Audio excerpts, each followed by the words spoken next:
Ya waladi, he anakku. Ba'du as'ilatika utawi sebagian pertanyaanmu iku min hadzal qabili saking ikilah arah. Jadi pertanyaan-pertanyaan muridnya Imam Ghazali kepada Imam Ghazali sendiri ada sebagian yang tidak bisa dijawab. Kalau ingin tahu rasanya, ingin tahu jawabannya ya harus dikerjakan sendiri.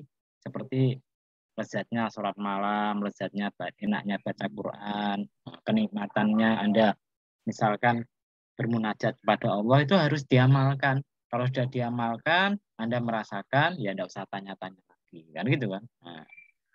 Ya wa amal qadru lan ana apa utai ukuran alladzi yukawiyafu kang bisa den gambarake bil qawli kelan ucapan wal kitabati lan tulisan fakot bayan tuhu teman-teman jelasake sepaku ing al qadru fi kitabina ing dalam kitab kita Ihya Ulum ing kitab Ihya Ulumuddin wa ghairi lan saliyane Ihya Ulumuddin yang kitab yang kecil agak kecil dan bagus dan kitab terakhir karangan Imam Ghazali yang menarik itu namanya kitab Minhajul Abidin.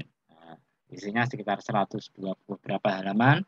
Itu adalah kitab terakhir karya Imam Ghazali ikut sebagian riwayat. Kitab tasawuf yang bagus. Jadi kalau misalkan ngaji Ihya itu males karena ada 4 jilid, ya ngaji itu aja. Ngaji apa Minhajul Abidin.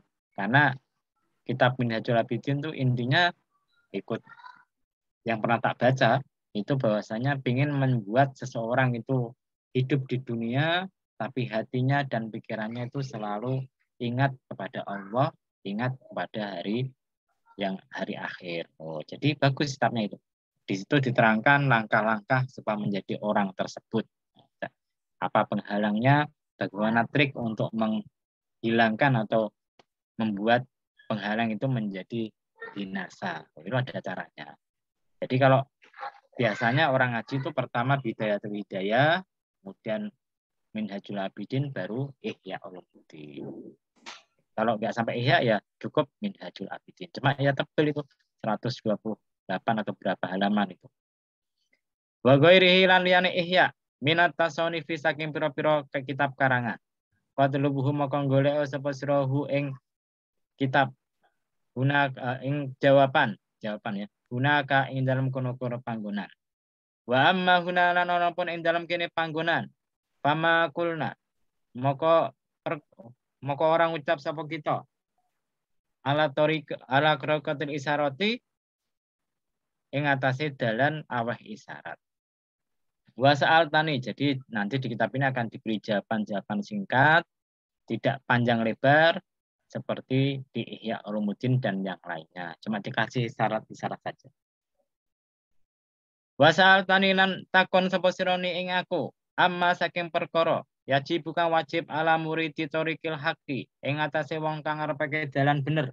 Jalla mau agung sapa Allah wa alla lan mau luhur sapa Allah. Fa'la maka pro sapa sira, anna awalama setune kawitane perkara, yaji bukan wajib alaihi ngatasi wong iku al-i'tiqadu, iku keyakinan as-salim kang selamat al-khali kang sepi anil bid'ah saking pira-pira bid'ah. Jadi Anda bertanya kepadaku, wahai muridku, macam-macam. Bagaimana kita bisa mencapai jalannya Allah SWT? Maka ketahuilah, pertama kali yang wajib Anda ketahui, Anda harus punya iktikad, keyakinan yang selamat, yang lepas dari bid'ah.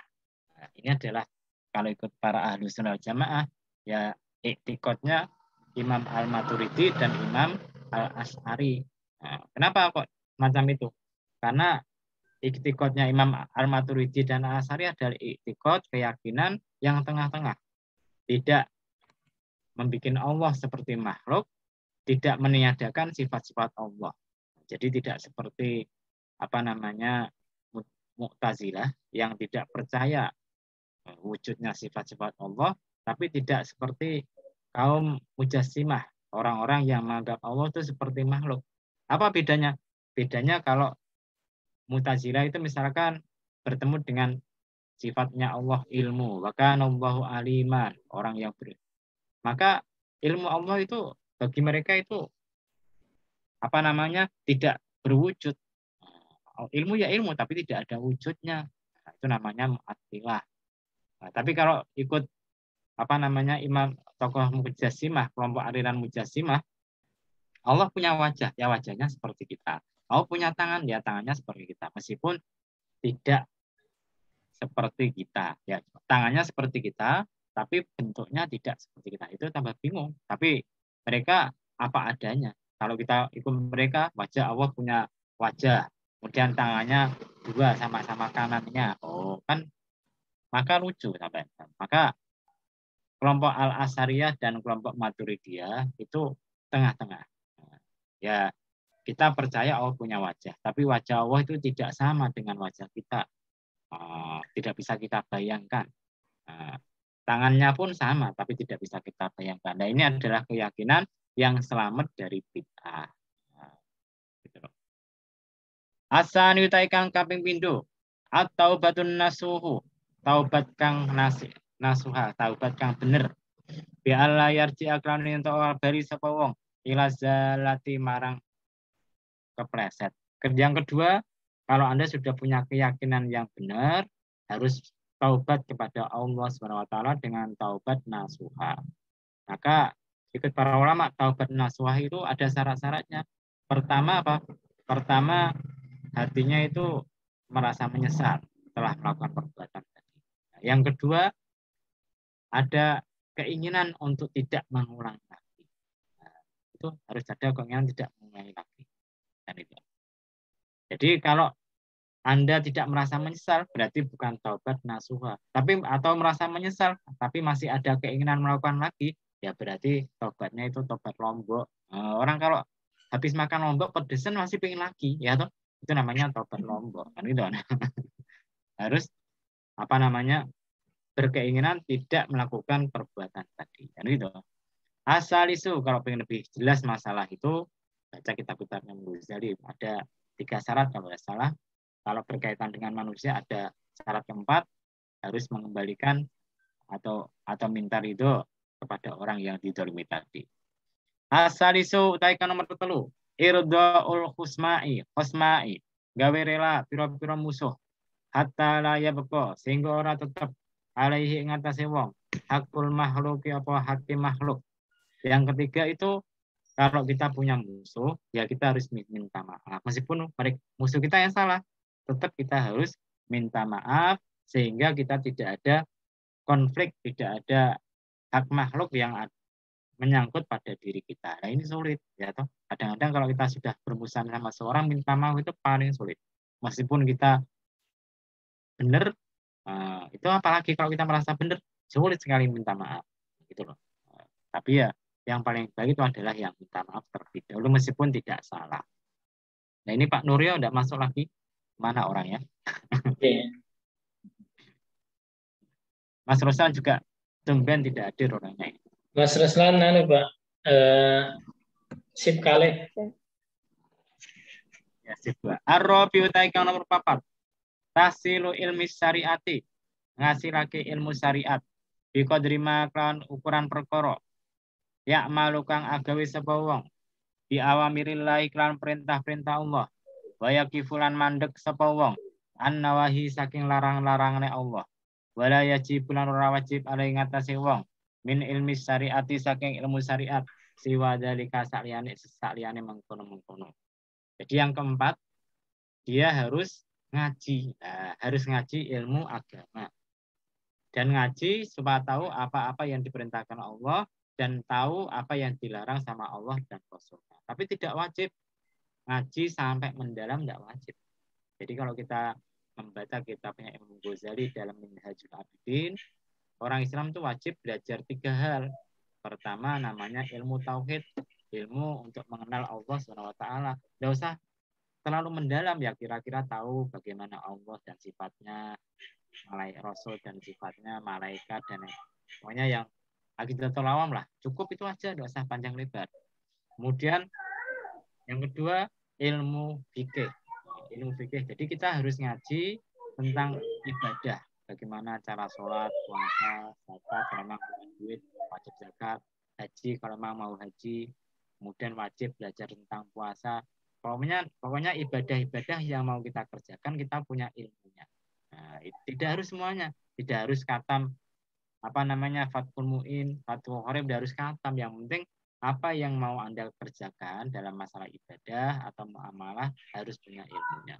Kalau sudah punya ilmu fikih, maka ilmu yang ketiga yaitu ilmu akhlak atau kalau sekarang namanya ilmu tasawuf, kan gitu kan. Supaya kita bisa memperbaiki diri. Nah, itu ilmu itulah yang wajib bagi orang Islam. Yang lain fardu kifayah. Wa amma ghairi ilmi syariati. Lan ana pun tak liyane ilmu syariat. Kayak fihi maka nyukupi ing wong. Ayat ta'allama ing yen to belajar sapa wong. Al qadra ing ukuran. Alladzi bihi kang iku tetep kelawan alladzi. Ola sautai slamete wong. Wa najatu lan slamete wong.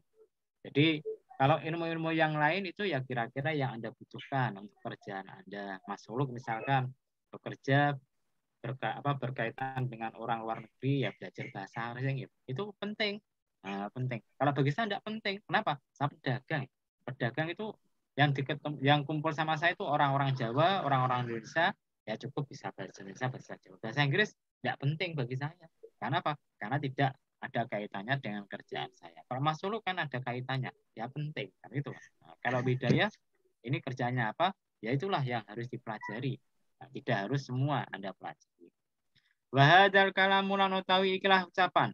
Yakunu iku ono makluman iku den apa hadal kalam makluman den ngerteni laka kedue sira binakli hikayatin kelawan nukil hikayat warodat kang temoko apa hikayat anil masahi saking anil masahi saking pira-pira syekh guru waya lan utawi hikayat iku An-Nas Sibliya iku setune Imam Sibli rahimahullahu taala kala ngucap sapa Imam Sibli ini setune ingsun kodam tu nglayani sapa ingsun arba amiati ustadin ing 400 guru wa qara'tu tulan maca sapa aku alaihim ing atase guru arba'ata alafi hadisin ing 4.000 hadis wa tartu lan milih sapa aku minha saking 4.000 hadis hadisan ing hadis wahidan kang siji wa mil tulan nglakoni sapa ingsun bi kan hadis siji wa tarok tulan ninggal sapa aku bagiha ing sekarine hadis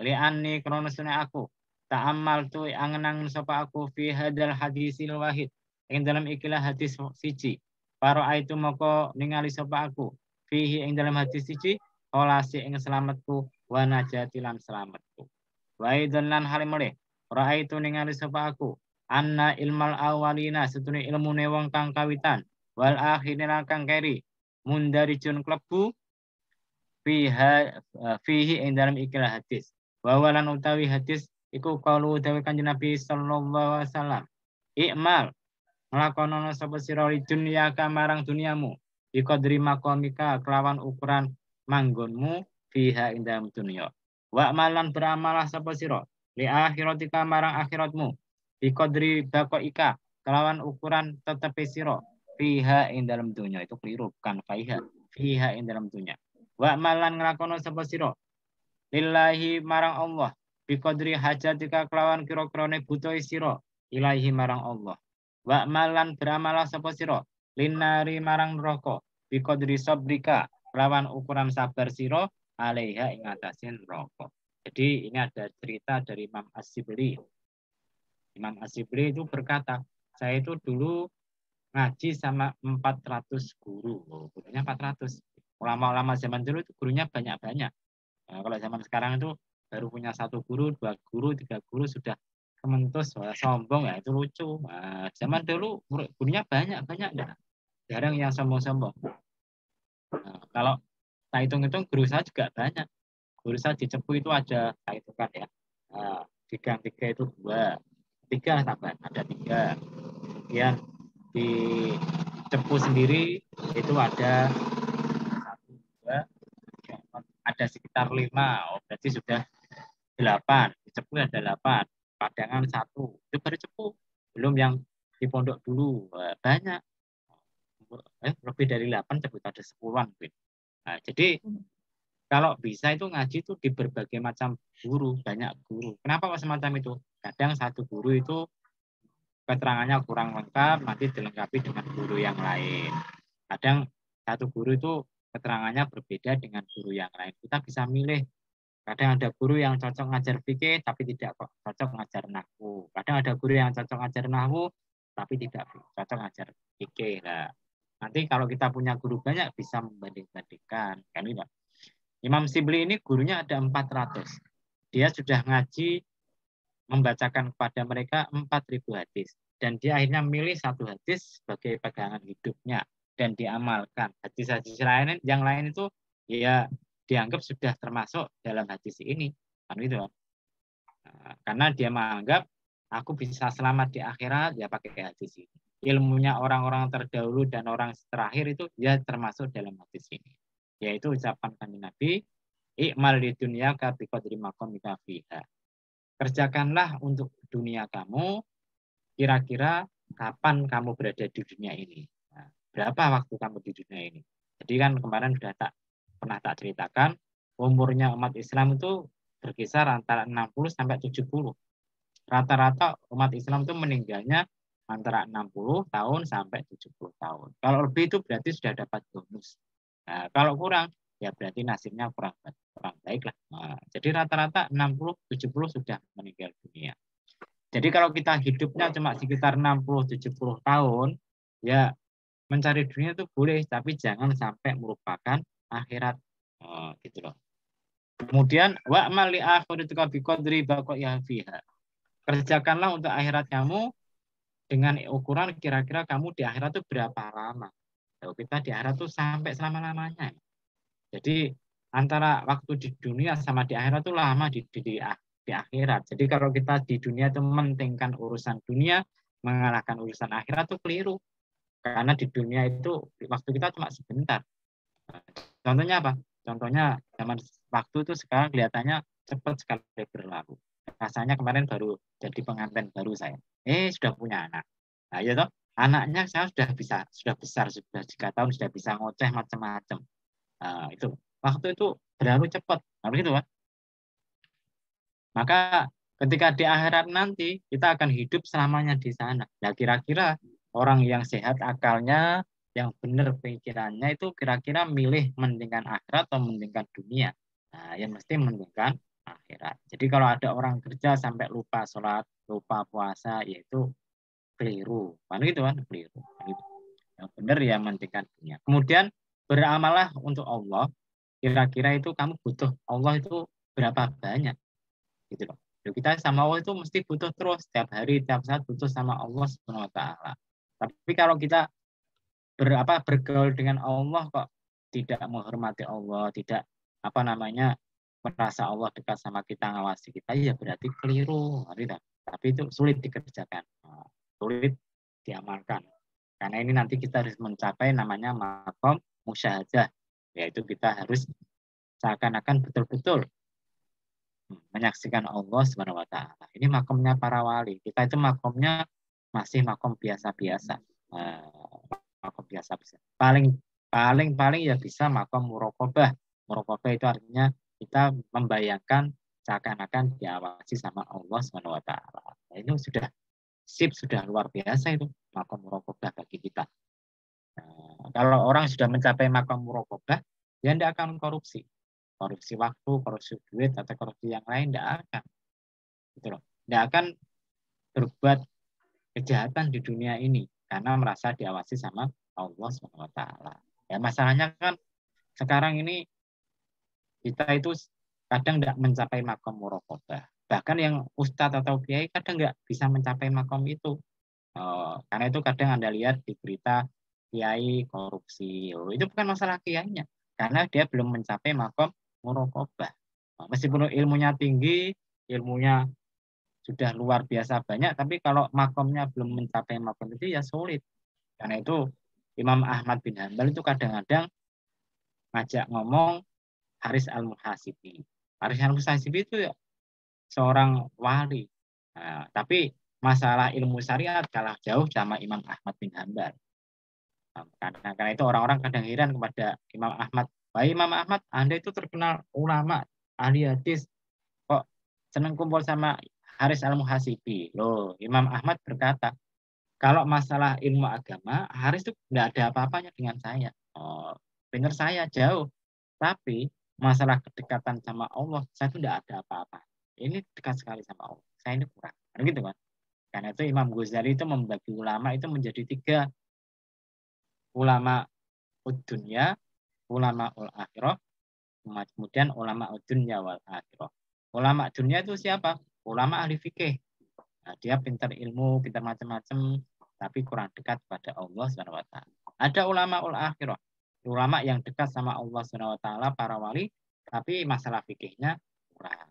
Ada ulama dunia wal akhirah, sudah pintar ilmu fikih, ilmu agama, dan dia pun dekat sama Allah SWT. Ini namanya kibarul ulama. Ulama yang luar biasa. Hebatnya agungnya. Ya, salah satunya semacam Imam Ghazali ini. Dia pintar ilmu, pintar agama, pintar ilmu agama, tapi juga waliullah, dekat sama Allah SWT. Karena itu. Ya wala, kemudian wa'mal linnari biqadri sabrika alaih, ya. Dan kamu itu beramalah untuk neraka, kira-kira itu sabar masuk neraka itu sampai berapa lama. Gitu. Orang masuk neraka itu kan berat sekali, siksaannya berat, waktunya pun lama. Jadi ikut sebagian riwayat satu hari di hari ya di apa namanya neraka itu sama dengan 1000 tahun. Nah, berarti kalau Anda masuk neraka seminggu tinggal ngitung aja. Nah, berarti 7000 tahun. Nah, lama lah. Oh, gitu. Ya, tapi sayangnya hadis ini kelihatannya kurang kuat. Hadis ini yang kuat ini adalah perkataan Imam Sufyan As-Tsauri kalau tidak salah. Ya waladi wa ya anakku. Min hadzal hadis saking ikilah hadis. Ulima dan merui laka kanggo sira annaka sedune sira la tahtaju ora butuh sapa sira lil ilmi marang ilmu al kasir kang akeh wa tahsilu kasratil ilmi lan utahe ngasilake akeh ilmu iku min furudil kifayati saking fardhu kifayah la min furudil ayani ora saking pira-pira fardhu ain. Jadi ikut Imam Ghazali, dari hadis ini kita tahu bahasanya kamu itu bisa selamat, bisa dekat kepada Allah SWT itu bukan karena banyak ilmu. Karena menghasilkan banyak ilmu itu hukumnya fardu kifayah, bukan fardu ain. Contohnya misalkan ilmu nahwu. Ilmu nahwu itu fardu kifayah. Apabila di suatu desa itu tidak ada yang ngajari ilmu nahwu, seluruh desa itu berdosa semua. Tapi kalau ada yang ngajari satu, sudah hilanglah dosa itu tadi. Karena tidak semua orang perlu belajar ilmu nahwu. Paham ya? Nah, jadi memang kalau kita mempelajari berbagai macam ilmu itu menyenangkan, Mas. Tapi tidak semua ilmu itu bermanfaat bagi kita. Bermanfaat. Contoh misalkan kita belajar ilmu masak, ya mungkin bermanfaat, tapi yang masak di rumah istri saya. Jadi kan akhirnya tidak jadi bermanfaat. Ya toh? Nah, gitu loh. Kurang berapa menit ini, Mas? 10? Masih 10 menit lebih, Pak. Oh, ya sudah kita tutup dulu. Wa ta'ammal fi hadzal hikayati hatta takuna mutayaqinan. Allah alam bisawab. Silakan kalau mau tanya.